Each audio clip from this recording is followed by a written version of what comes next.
Hello, this is Rosa. Today I'm going to be showing you how to create a thumbnail. This is a thumbnail, a picture that I added text to that you can use on your website as a clickable link. So that's what I'm going to be showing you on Photoshop. So the first thing we're going to do is going to open Photoshop. Once you open Photoshop, you will open your image. Go to File, Open. I did download these images from Unsplash. They are free images. You're going to navigate to where your image is.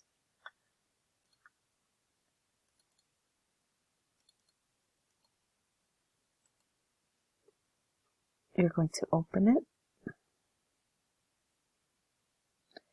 And then the first thing we're going to do is we're going to make sure that our layers window is open. So you will go to Window at the top. Oh, I can see that you cannot see this. Let me make this smaller. There we go. Make sure that you can see what I'm working on. Okay. So go to Window, Layers. In Photoshop, we work with layers a lot. And here is our layers on the bottom right. So the first thing we're going to do is crop it to the size that you think your thumbnail is going to be. This thumbnail is horizontal, so I'm just going to make this horizontal. The reason why you're seeing all these little squares is because I have my grid on. If you want to take it off, you go to View, Extras. So if you want to put it on, you go to Show and then Grid. So it's up to you if you want it. It helps with centering things. So I'll take it off for now. And we were cropping. The crop tool is right here. Okay, so you see that on this little line I made here, since I didn't crop it correctly, I'm going to just undo what I did by going into my History tab, going back to opening it, and then I'm going to go again to my crop tool and crop it again. Okay, so this looks right to me. I'm going to now click the check mark. And then the next thing we're going to do is, assuming that you are okay with how your image looks, if not, we could lighten it or color correct it. But the next thing we're going to do is we're going to grab the text tool and we're going to type in our information. So for this one, I'm going to type in, first, let's make the font bigger. I'm going to type in edit 4510, or you could type in whatever else you need to type. And then it was Introduction to Educational Technology. Okay, I'm going to make it all bigger by highlighting it.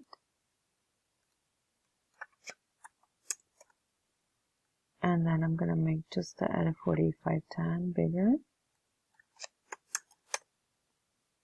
Maybe a little bit bigger.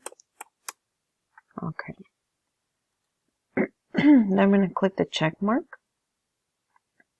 And with my move tool, which is this one right here with the little arrows, I'm going to move it and center it. You can use the grid like I showed you before to make sure it's centered, but I'm just going to eyeball it.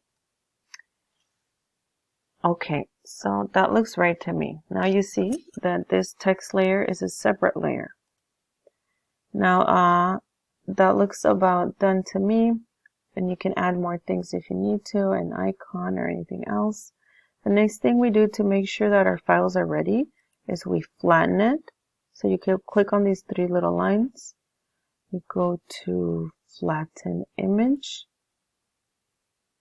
it will merge all the layers together, and then we export. The nice thing about Photoshop is that there is a lot of different ways to do one thing. I just found out this new way to export, which is much faster than the other ones. I go to export, quick export as PNG, and PNGs are very popular now, which I didn't know, I just found out. But they're easier to use, they're faster for web. Okay, so then you will rename it, so I'll call it edit 45 times. And save. And then you can just check your file where you saved it to make sure that it's there. And it was, yep, it was this one. And then you would just upload it to your website and then make it a link, and then you would have your thumbnail that is has the specific information that you wanted to have it, which is in my example, it was for my website, for my portfolio. Excuse me. Anyway, thank you for being with me, and I look forward to showing you more Photoshop tips.